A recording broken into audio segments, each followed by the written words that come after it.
the address be agreed to, before I call the Honourable Member for Fremantle, I remind the House that this is the Honourable Member's first speech, and I ask that the House extend to him the usual courtesies. I call the Honourable Member for Fremantle. Thank you, Deputy Speaker, and I congratulate you on your election to that position. I acknowledge the traditional owners of the land on which we meet, the Ngunnawal people, and the traditional owners of my electorate, the Whadjuk people of the Noongar Nation, and I pay respect to elders past and present. Deputy Speaker, I have the honour of being sent here to represent the mighty federal electorate of Fremantle, the place where the Swan River, or Derbarl Yerrigan, meets the Indian Ocean, in the land of the Whadjuk Noongar, the place known for thousands of years as Wallula. I'm proud to say that I've been shaped by Fremantle, by its landscape and its culture, by its function as a place of industry and trade and the arts, a port city, a place of arrival whose multicultural diversity and cohesion has been hard-won and is precious, a place that looks out into the world and welcomes people whether they come for a short or a long time with open arms, a place defined by the heat and by the sea. Deputy Speaker, representing Fremantle is a great responsibility. There's no role or task that I can imagine being more meaningful to me in this life, and I'm going to pour myself into this work, at home in my electorate and here in this place. I relish the fact that this work spans the full range, from helping a person who's come to you when every other door is closed, to working in this place to shape national laws and policy, and I think one should always inform the other. If you're from WA, it's work that literally spans the continent, and I look forward to all of it. I hope I can undertake the task with energy, humility, dedication and good humour. My constituents in Freo and my children will let me know if I don't. While I'm brand new to this role, Speaker, it seems to me that our work in Parliament at best is about making difficult judgments. They are difficult because the problems they address are often wicked and the remedies they apply are scarce and imperfect. They're difficult because very few judgments will be free of impact, very few decisions in the public and national interest will leave everyone the same or better off. And if that's the threshold test for reform or even for budget repair, then we're not going to get much done. As a person of Labor values, I believe our work is fundamentally about the custody and stewardship of the things we share: public health and education, public transport, fair and safe working conditions and our environment. And it's about forging change so that we share and participate more equally and responsibly in Australia now, more equally and responsibly between this and future generations, and with our fellow women and men across the planet. Speaker, the Australian economy has just marked a quarter century without recession, and that is remarkable. But the real story of those years is not the quarter-by-quarter growth numbers, and we are not here simply to be brokers or bookkeepers in some marketplace, or to administer a system whose form is taken to be unchangeable and whose inequities and imbalances, even through a period of growth, have to be accepted as somehow reflecting the natural order. We are here to look hard at inequality and social exclusion, to look hard at injustice and environmental damage, and to do something about it, with our touchstone being the circumstances of people who are trapped by severe disadvantage as we seek to help those who stand furthest from the light. Speaker, I am the 11th representative of Fremantle, a federation seat, and I follow in the footsteps of some relatively well-known former members. Since the Second World War, they include John Curtin, Kim Beazley Sr., John Dawkins, Carmen Lawrence and Melissa Park. That's a tough lineup to follow. I had the privilege of working with both Carmen and Melissa, and I'm grateful to have benefited from their guidance and friendship. I recognise and pay tribute to the standard they set as Labor representatives who held fast to the pursuit of social inclusion, social justice and humanitarian principle. Yeah. Deputy Speaker, when Carmen Lawrence gave her first speech in this place in 1994, she remarked on the centenary of universal suffrage. My daughters are here today, and I'm glad they're able to see a parliament, especially on this side, that is replete with women who who are ready to make a contribution and take their place here on merit, because women have been ready to make their contribution on that basis for a long time. And that process is not finished. Let's remember there are still 72 seats in this place that have not yet been represented by a woman. Deputy Speaker, it was a privilege to work with Melissa, who is here today, especially as part of a Labor government that brought in the first set of major 21st century national reforms, including a national apology to the stolen generations and to the forgotten Australians, the National Disability Insurance Scheme, the National Broadband Network, an unprecedented network of national marine protected areas, and the enabling conditions that have stimulated a burgeoning renewable energy industry. Together, these acts of creation and many others represented a much-needed step change in our social democracy. Each of those reforms is carrying us towards a fairer, more sustainable and more creative Australia, and in time each shift will settle deeply within our social fabric so that it will be hard to imagine that it was ever different. That's what Labor does.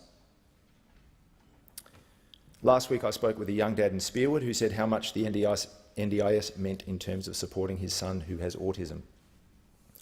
I also attended an open day at Chewett Place, a centre for people who were in out-of-home care as children, and I presented them with an Australian flag that hung in this place on the 16th of November 2009, the day the Prime Minister said, "From this day forward, it is my hope that you will be called the Remembered Australians."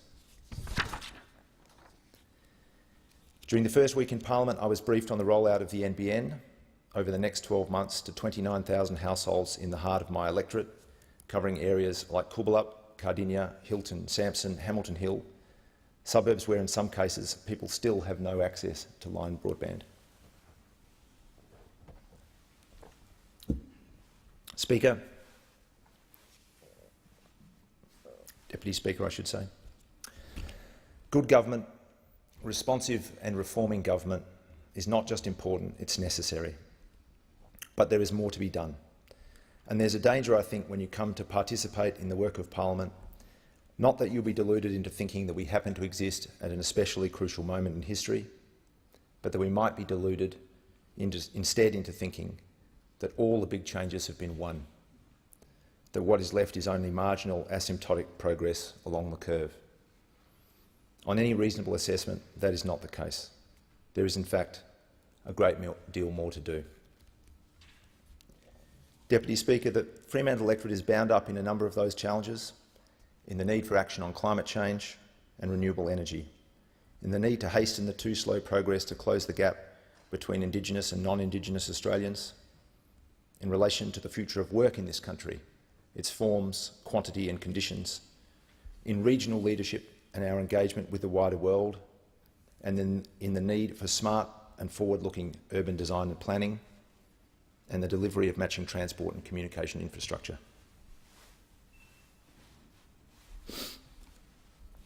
Granted, city planning sounds boring and technocratic, but unless we get it right, we will consign families in outer metro areas to lives limited by unaffordable housing, dislocated from jobs and services, and characterised by congestion in suburbs where people struggle to feel connected to their neighbours because there's no reason to walk or ride through the streets, no local shops or community centres, and poor public transport.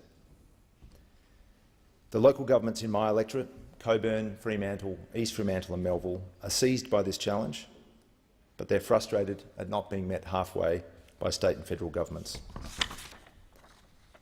There's no better example right now of that frustration than the Perth Freight Link, and my community is fighting to be on the right side of a decision there that divides between two very different futures. Despite the absence of planning and cost-benefit analysis, despite the absence of environmental approval in accordance with the EPA's own policies, the state and federal coalition governments still intend to press ahead with the most expensive road in WA's history, a privately operated toll road that cuts the Belial wetlands in half, locks us out of rail freight and public transport, locks us into greater road congestion, and essentially serves to stitch up our public port for private sale. People have been fighting to save those wetlands for 30 years. People like Patrick Hume and Joe Branco and Kate Kelly. Now there are thousands who are fighting for a sensible freight and transport plan, an outer harbour with matching road and rail links that keeps our port in public hands, functions as a much-needed major economic catalyst in an area of stubborn unemployment, and above all else, saves the Beeliar wetlands. Deputy Speaker, in Fremantle, the future of work is coming into sharp focus at a point when the number of full-time jobs in Western Australia has fallen for 18 consecutive months, a bleak run that we haven't seen since the last recession in the early 1990s. On the campaign trail, it was notable just how many people talked to me about jobs lost, contracts coming to an end and not being renewed, and when there was work on offer, the fact that it was in similar roles for a lot less money. Employment in resources, manufacturing, construction, maritime work and related trades is under pressure, and jobs across the public service are being cut or squeezed, weakening our social safety net and weakening our capacity in areas like science and research and tax collection. One of the most distinctive things about Fremantle is its loud and proud arts and culture workforce, the ordinary everyday presence and production of musicians, architects, artists, writers, dancers, street performers and even circus performers. Arts practitioners and businesses are the very definition of the creative economy, and you'd be hard-pressed to find leaner and meaner enterprises or people and organisations that do more with less. So it's incredibly disappointing in my electorate of Fremantle that arts funding and support bodies have been subject to so much chaos in the last couple of years.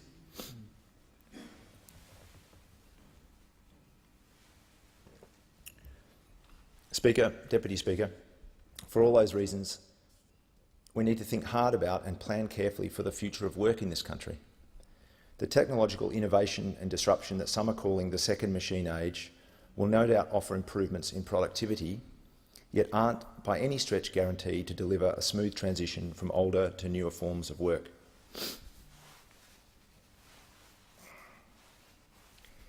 We simply can't afford to be complacent or sanguine about the relationship between growth and jobs or innovation and jobs, let alone the relationship between economic growth and rising inequality. The question of work is particularly acute in the context of closing the gap.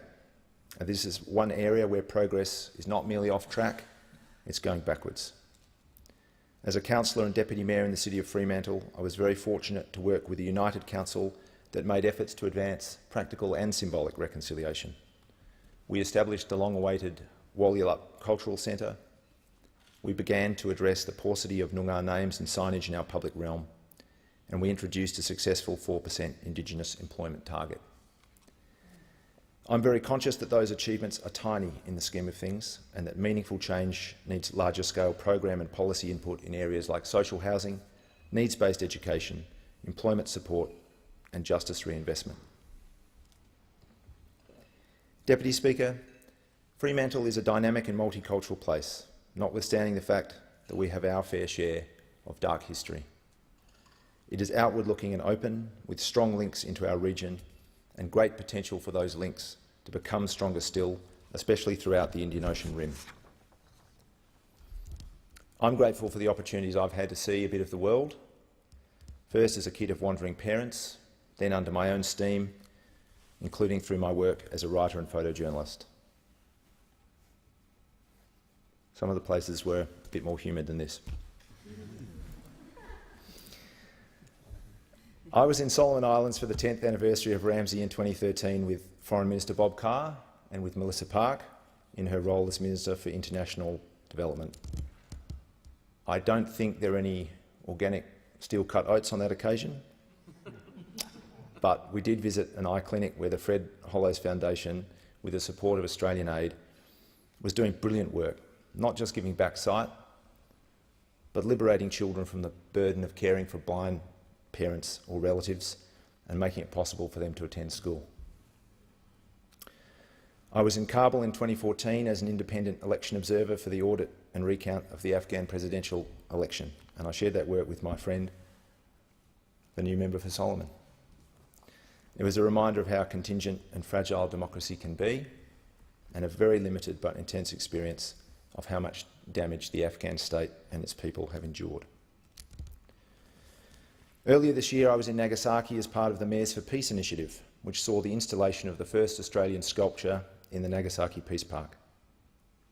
That sculpture was created by people from Yalatah and Oak Valley in South Australia, communities that were forced from their land as a result of the Maralinga bomb tests, and in that sense, the bestowal of the sculpture formed a link between atomic survivor communities. The Hibakusha people we met in Nagasaki and Hiroshima joined with the South Australian mob in expressing a clear message: never again. In this world and in our region, Australia has a role to play in terms of development assistance, in fostering international cooperation and fair trade, and in supporting peace and disarmament. We do live in a time when the greatest challenges, whether it's climate change or resource conflict, resource management or conflict, can only be overcome by nations working together. At the moment, however, there's not a lot to be optimistic about on that front. It feels like the prevailing force in the world is centrifugal, spinning out towards fragmentation and self-interest rather than towards unity of purpose.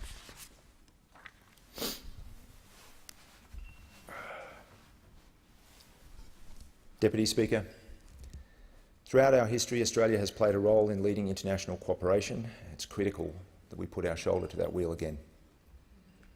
But that can't happen if we continue to ransack Australia's overseas development assistance budget, which, in addition to reducing poverty and saving lives, if you weren't convinced that reducing poverty and saving lives wasn't good enough, in addition to that, dollar for dollar, is one of the best investments we can make in regional security and economic development. And that can't happen if we continue to approach our responsibility to asylum seekers by cleaving to the divisive extremes of fear and demonisation or righteousness. The operation of the centres at Nauru and Manus Island has been unacceptable, and indefinite detention is wrong. We know that creating a properly constituted regional settlement framework is possible. It's not easy, but it's possible. And we can begin that work by engaging with the UNHCR and our regional neighbours, by increasing our humanitarian intake, and by finding resettlement places for people currently held in detention as a matter of urgency. It can't be said better than my colleague and most often neighbour here, the member for Wills, earlier today, and I thank him for putting it so well. Deputy Speaker, those are some of the areas in which I hope to make a contribution in this place, recognising that in many cases I will join others in a collective effort, supporting progress in the wider cause rather than looking for a place on the grandstand. And speaking of grandstand, Deputy Speaker, I'm grateful to have some people here with me today that form part of my extended tribe. My mum Poonam and my sister Guy, my aunt and uncle Elizabeth and Mark Aarons, long-time family friend and wise woman Joan Sheridan, one of my oldest and best mates, John Hill, and above all my wife Georgia and my children Oscar, Priya and Abby. I know that my dad, GR, my brother Mo and other family and friends will be watching and listening elsewhere. Deputy Speaker, none of us here is a lone ranger, and to be honest, that's a mercy. Even at this early stage, I know it would be impossible for anyone to put their heart and soul and sweat, as it turns out, into their representative work without the love and support and honesty and good-natured ribbing that only family and friends can provide. My dad has a pretty fair sense of right and wrong. He and I are maybe too similar in that way, but I love him. And for years, he gave his time to the good governance of not-for-profit cultural organisations driven by his love of music and the arts, and I'm glad I got a bit of that too. My mum, who's here today,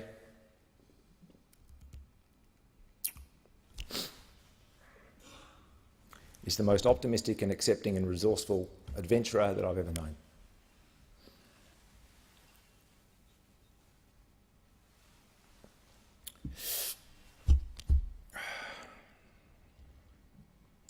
When I was growing up, I didn't always appreciate some of the feats of loving parenthood that she managed to pull off in extraordinary circumstances. And sometimes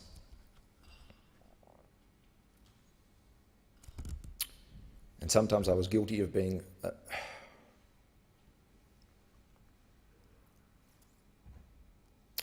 self-conscious about the way we lived, the fact that we moved a lot. We pulled together interesting meals, we lived in strange countries, and even that she cut our hair. As I've got older, with a much better appreciation of that strength of self and that unconditional love, I've really come to marvel at my mum's energy, positivity and generosity of spirit. I wish I had more of it. And thanks for the haircut.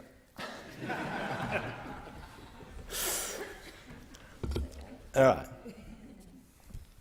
Deputy Speaker, my brother and sister and I have shared a lot. My brother's not here today, but my sister is. As kids, we lived with Mum in a bamboo hut in India. We were the Australian oddities at school in Long Island, New York, and we came to mostly amicable bedroom sharing arrangements in probably 15 different rental houses on the limestone ridges and in the valleys of Fremantle. I'm grateful we all live there close by still. And last but most of all, the beating heart of my world is my own family, my wife Georgia, and our children, Oscar, Priya and Abby. I love you. On the theme of acknowledgement, Speaker, and with fewer tears, I want to thank those who travelled the road of the Fremantle campaign with me. Campaigns are not just a means to an end.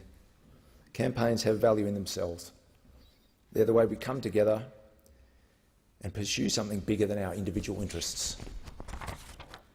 I want to thank the WA Labor Party and the Labor movement in the West for their huge practical and moral support.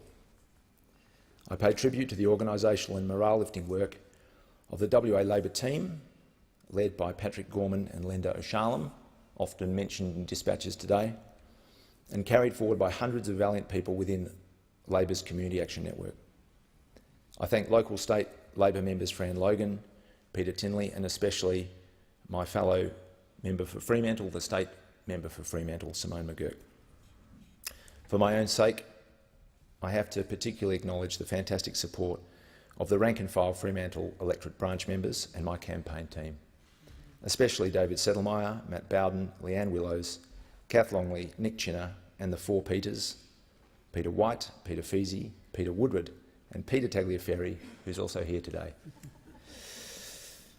And I do want to mention the two small left unions that roared, Sue Bowers and the Commonwealth and Public Sector Union, Sue's here today, and John Welch at the Western Australian Prisoners Office Union. Thank you both for standing up when it appeared there wasn't much hope or much point. So to bring my first slightly damp first speech in this incredible place to an end, Deputy Speaker, I'm happy to say that I am a romantic. That won't make sense to people reading in the future. I'm happy to say that I am a romantic when it comes to representative democracy. I think it's one of the best things. I don't agree with Winston Churchill. I think it's one of the best things. It deserves to be valued. It deserves to be performed with maximum effort and cultivated with great care, with its essence and structure respected, and its live parts allowed to flourish and be renewed. As a new member in this place, I intend to listen and learn, to not hold back for fear of making the odd mistake or the odd joke, to participate and work hard in good spirit and good faith to make a difference, and always to apply myself in dedicated service to the people of Fremantle.